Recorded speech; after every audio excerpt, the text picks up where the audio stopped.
안녕하세요. 김유갑의 경제부동산입니다. 더 좋은 방송을 하도록 구독, 좋아요, 댓글 알림 부탁드립니다. 방금 6,200조 은행 파산 터졌다. 여기 은행은 돈 못 찾는다. 한국의 총 부채가 무려 6,222조를 넘어섰으며 가계부채가 2,218조, 기업부채가 2,703조, 국가부채가 1,035조에 이릅니다. 이 금융권인 새마을금고와 저축은행, 농협과 신협 등 상호금융은 부실은행 비율이 20에서 50%에 달할 정도로 심각한 상황입니다. 자영업과 중소기업, 대기업을 막론하고 부도가 최고치에 이르며 건설사 부도 상황도 심각합니다. 상황이 더 나빠지면 이곳은 돈을 찾지 못할 정도로 심각할 수 있습니다. 부동산 상담 010-2616-6276 제가 직접 메타민과 입지를 실행합니다. 지금 바로 전화 주십시오. 한국 총부채 6,200조. 여러분들 어마어마합니다. 정말 이거 진짜 사실이에요. 보시면 한국 국가 총부채 여기 써있네요. 2,000조 첫 돌파라고 써있죠. 정확하게 말하면 6,300조 좀 넘었을 거예요. 지금은 GDP의 2.5배입니다 빚 갚고 나면 알거지가 2번 된다는 얘기예요. 어마어마한 좀 이 빚. 올해부터는 좀 줄여나가서 대한민국이 번영을 했으면 좋겠는데, 보세요. 한국 부채 6,200조. 총부채 볼까요? 2013년 총부채 6,000조 돌파. 2분기 273.1. GDP의 273.1%예요. 가계 101.7%. 기업 123.9%. 정부 부채 47.5%. 정부 부채는 많지는 않은데 빠르게 늘어나고 있어요. 자, 가계 2,218조, 기업 2,703조, 정부 1,035조로 심각해요. 문제점, OECD 31개국 중에서 유일하게 지금 계속 올라가는 중입니다. 자, 부채 증가 속도도 빠르고 가계 기업이 지금 위기 수준이에요. 금융불안, 부동산 PF 대출을 들어보셨죠? PF가 아직도 지금 점점 나빠지고 있어요. 연체율 최고. 그러니까 정부도 어떻게 해서든지 건설사 살리기 위해서 지금 안간힘을 쓰고 있는 거예요. 주요 국가부채. 보통 다른 나라 이탈리아 243, 독일 185, 미국 252, 호주 220, 스페인 241, 영국 236. 한국 부채 비율은 계속 급증하고 있는데 OECD는 오히려 하락하고 있어요. 여기 보시면 아예 근거 자료를 보여드리겠습니다. 국가 총부채 추이와 가계부채 비율. 국가 총부채. 자, 21년 1분기, 24년 3분기까지 지금 나와 있는 것으로 6,222조가 떴어요. 그러면 지금은 더 늘어났냐 줄었냐? 더 늘어났어요. 이거 국제결제은행 BIS에서 나온 거죠. 주요국에 특히 가장 문제가 되는 가계부채. 자, 24년 말, 작년 말 기준으로 캐나다 100.6, 대한민국 38개국 중에서 2위입니다. 와, 우리나라가 세계 2위의 가계부채. 자, 그 다음에 이금융권 위기. 자, 금감원이 이금융권의 연달아 경고장, 건전성 관리하라고 지금 몇 년째 또닥거리고 있는 것 같아요. 몇 년째. 뭐 당장 부도난다 이걸 떠나서요. 이금융권이 조금 위기인 건 맞아요. 그렇다고 해서 지금 당장 뛰어가가지고 새마을금고, 뭐 신협, 농협, 산림조합, 수협, 상호조합 또는 그 다음에 저축은행 해지하면 안 돼요. 경제위기 터질 때는 문제가 돼요. 근데 지금은 경제위기는 아직 멀었잖아요. 또 터진다는 보장도 없고. 하지만 제가 말하고 싶은 것은 금융권이 불안하다. 자, 새마을금고. 자, 보세요. 1288개, 14개 부실 금고가 합병을 했어요. 와, 1288개 중에서 14개가. 그리고 적자가 431이에요. 와, 1288개 중에서 적자가 431. 상반기 적자액만 1조 2019. 어마어마하네요, 진짜. 부동산 PF 절반이, 이거 작년 기준이에요. 절반이 새마을금고하고 상호금융에 집중돼 있어요. 즉, 새마을금고하고 상호금융은 신경 좀 써야 돼요.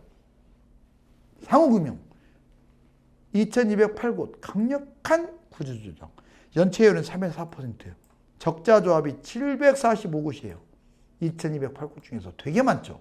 여러분들 은행이 적자 난다. 이건 볼장 다 본 거예요. 22년보다 10배나 늘어났고 특히 신협은 15곳으로 구조 조정이 심각해요. 자, 저축은행. 제일 심각한 건 저축은행입니다. 79곳 중에서 10곳이 적기 시정 조치까지 받았고 연체율이 무려 8.36. 적자 조합이 79개 중에서 40곳으로 50%를 넘었어요. 자본 확충이 부족한 4곳에서 6곳은 퇴출, 파산. 여러분들 파산을 하게 되면 옛날 같으면 5천만 원, 근데 좀 지나면 이제 1억 이렇게 보장받잖아요. 그런데 지금 파산은 합병으로 이어져요. 파산해가지고 돈 뜯겼다는 곳 한 군데도 없잖아요. 그래요. 당분간은 새마을금고, 상호금융저축은행이 많이 파산을 했는데 부도가 났는데 합병하니까 문제는 안 돼요. 그래서 돈을 찾을 필요는 없습니다. 자, 그리고 얘들이 이제 대신에 경제위기가 만약 터지면 이거 어떻게 다 정부에서 해주겠어요. 그때는 이제 대략 1억 예금 적금하고 이제 이자까지 합쳐서 1억까지만 보장을 해줘요. 그래서 여러분들이 한 곳에 몽창 이렇게 저축을 하면 안 돼요. 농협이든 새마을금고든 이렇게 법인이 다른 지점들이 있잖아요. 법인이 달라야 돼요. 물어봐야죠, 그걸. 여기에 그냥 이제 1억이니까 9천만 원씩만 저금하면 돼요. 이제 9천만 원. 이자까지 포함해서 1억이니까. 그러면 다 보장받아요. 다 보장받는다고요. 근데 한 곳에 10억을 넣었다. 그 사람은 9억을 뜯깁니다. 알았어요? 절대 그렇게 하면 안 돼요. 나하고 친하니까 수협에 그냥 한 곳에 분산시키시라고요. 자, 그 다음에 금융권 심각한 적자 현황. 저축은행 상호금융 실적. 저축은행은 40개. 지금 단기 손익이 3,804억 원 적자예요. 40개나 되고. 농협은 그나마 작년에 1조 5,801억 원 흑자였어요. 18곳이 적자였고. 그 다음에 수협은 1,586억 원 적자. 28곳이 적자. 되게 크네요. 신협은 더 커요. 3,375억 원 적자. 275곳. 산림조합 201억 적자 31곳. 자, 새마을금고 보실래요? 1조 2019억 원 적자입니다. 적자예요, 거의 다. 농협 하나 빼놓고는. 431곳. 여기서 농협은요, 농협은행이 아닙니다. NH 농협은행이 아니고 단위조합 농협. 자, 그 다음에 경영 개선이 심각한 새마을금고. 자, 여기 보세요. 44개에서 2024년 기준으로 215곳. 경영 개선이 요구되는 곳 역시 10곳, 72곳. 권고되는 곳은 215. 요구되는 곳은 72. 갈수록 늘어나고 있잖아요. 안 좋잖아요. 시간이 흐를수록 지금 새마을금고 문제된다는 게 옛날부터 나왔는데 더 심해졌어. 여기 보면 새마을금고 순이익 22년에 1조 5,573억 원 이익이었는데 23년에 860억. 24년 보세요. 작년. 마이너스 1조 7,382억 원 적자 나버렸어요. 부진지속한 저축은행 볼래요? 이거 보면 자, 저축은행이 지금 얼마나 연체율이냐. 8.5까지 올라왔네. 연체율이. 너무 높죠. 그 다음에 밑에 볼래요? 이거는 순이익이 20년, 21년, 22년까지는 좋았어요. 그죠? 플러스죠. 1조 대요 플러스. 근데 23년 마이너스 5,758. 24년 마이너스 3,974. 지금 2년 연속 엄청난 적자.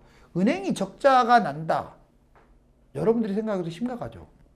기업이 적자가 아니라 은행이 적자 나고 있어요, 지금. 자, 이제 자영업 파산 하나씩 보자고요. 1,064조입니다. 와, 자영업. 자, 지금 자영업, 중소기업, 대기업, 그 다음에 좀비기업 4개를 볼 거예요. 보면 자영업 대출이 1,064조로 사상 최대예요. 빚내서 빚 갚기. 세상에 빚내서 빚을 갚아요. 한계치에 도달했죠. 아예 서울경제에 찍혔잖아요. 여기 금액 다 써 있는 거예요, 지금. 여기 제목 6,200조도 지금 이미 실제 상황입니다. 더 많아요. 대출 1,064조. 자영업 대출 2020년 803조가 2024년 4년 만에 1,064조로 늘어났어요. 취약계층 채무 조정을 연장해주고 소상공인은 상환도 못하고 내수 회복 뒤흔들고 채무, 수요, 사금융 피해가 우려됩니다. 이러다가 자영업 때문에 아예 이 금융권이 부도가 나버릴 수도 있어요. 연체액의 18조입니다. 자영업자 연체율이 2010년 4.5조가 2024년 기준으로 18조. 와, 5배. 4, 46, 4, 5, 20. 4, 5배가 지금 증가. 한국자산관리공사 추심도 유보할 정도예요. 연체이자도 면제해 줄 정도고. 소상공인 매출 늘 수 있도록 소비 진작 지금 절실합니다. 자, 빚이 3곳 이상 있는 곳이 다중채무자인데 이제 돈으로 돈 맡기죠. 뭐 이자만 자꾸 불어나겠죠. 자영업 71%는 3곳 이상 돈 빌린 다중채무자. 심각하죠. 자영업으로 정말로 금융위기가 올 수도 있습니다. 잘못하면. 연체율 3년 새 0.56에서 1.85, 3.3배나 급등하고 있고 지금도 늘어나요. 지금 이 금융권이 안 좋아진다는 얘기는 자영업도 안 좋아진다는 얘기예요. 대출 잔액 753조, 코로나19 급증, 악성 채무가 많아요. 중소기업 파산 1000조, 자영업도 또 1000조가 넘었는데 중소기업도 1000조가 넘어. 한계 왔다. 문 닫는 중소기업. 올 파산 신청 1745곳. 어마어마하네요. 정말로 파산 1745곳. 문 닫는 중소기업 1745곳. 전년 동기 15.64나 증가했고요. 올 연말에 약 1000개, 작년 기준으로 1900건이 될 가능성이 커요. 파산 약 1000조. 버티는 곳도 적자입니다. 지금. 더군다나 환율이 여러 번 쇼크를 일으켰죠. 그래서 파산 확산이었어요. 한때 1486 거의 1500선까지 왔었는데 중소기업 자영업이 휘청거렸고 지금도 결코 달러가 약세는 아니에요. 5대 은행 중소기업 대출 마이너스 5,786억 원. 중소기업도 지금 심각하죠. 기업 대출 심사 강화로 대출 제한 고금리 때려야 돼요. 지금 중소기업이 차라리 부도가 나면 괜찮은데 자꾸 연명하려다 보니까 빚을 지는 거예요. 부실률 대출 금액. 중소기업 부실률 3.782. 와우. 4.18 역대 최고치예요. 중소기업 대출 비중은 약 1000조입니다. 살아남는 기업 이자 보상 배율 42.3%. 중소기업이 지금 1000조씩이나 빚을 지었어요. 이번에 대기업 보실래요? 대기업 파산 500조입니다. 부도 위기의 대기업 작년 2개가 부도까지 갈 곳이 7개로 급증해 버렸네요. 위험 증가. 금감원 정기신용평가에서 24년에 악화됐어요. 채권은행들이 실시한 위험평가 선정, 부실기업 워크아웃, 회생은 정상화. 여러분들 이게 자영업자라면 워크아웃이 어디 있고 회생을 시킵니까?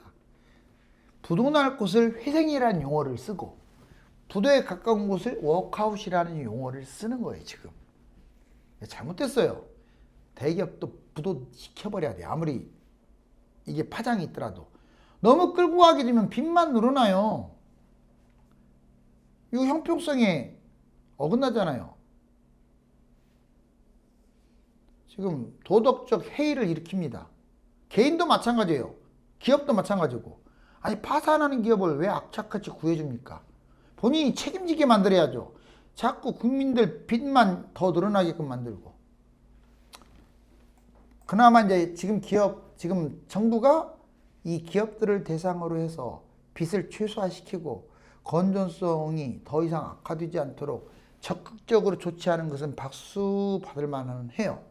부도위기 대기업 작년 2개에서 7개로 늘었고요. 전체 부실 징후 기업을 C, D등급으로 표현하는데 무려 230개야.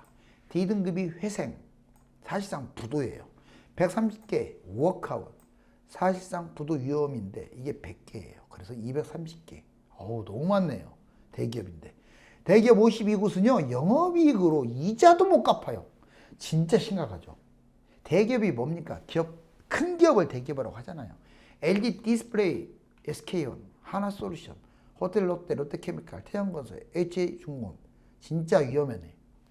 좀비 기업이라고 있습니다. 이걸 한계 기업이라고 하는데 151조나 대출해줬어요. 그래서 은행이 건전성이 위태로운 거야. 6대 시중은행이 지난해 좀비기업 151조 원이나 빌려줬어요. 대출금액 6대 시중은행 좀비기업 151조. 상호금융 13조, 저축은행 3.9조. 기업 56조. 세상에. 5대 은행은 알죠. 거기에 플러스 6대 은행 할 때 기업은행인데 기업은행이 문제예요. 규모는 제일 작은데 56조나 빚을 졌고 우리은행 28조, 하나은행 26조. 진짜 심각해요. 중소기업은행이 너무 지금 퍼주고 있는 것 같아요. 국책은행이 무너지면 안 됩니다. 구조조정. 한국은행 한계기업 적기. 구조조정. 구조조정 안 하면 안 돼요. 해야 돼요. 중소기업의 17%, 대기업의 12% 비율이에요. 과감하게 퇴출도 필요해요. 숙박음식, 운수, 부동산 바로 이 업계가 좀비 기업들이 많아요. 정상 기업보다 8.2%나 높은 차입금. 한계 기업의 증가, 금융 시스템이 부실해진다.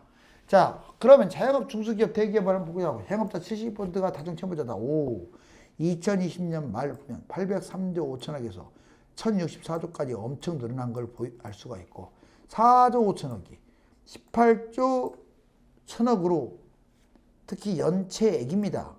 와우. 연체액. 대출은 1064조, 연체액은 18조. 중소기업 대출 잔액. 이번엔 중소기업 봤더니 560에서 998, 약 1000조입니다. 지금은 1000조예요. 어마어마하네요. 그리고 부실기업, 대기업 보면, 자, 여기 대기업 보세요. 자, CD 등급. 20년 4개에서 23년에 9개, 24년에 11개. 어마어마하게 늘어났죠. 여기 보면 기업 규모별 한계기업 수. 대기업은 한계기업이 179개가 186으로 21년에 엄청나게 늘어났고 중소기업도 1896개에서 4288.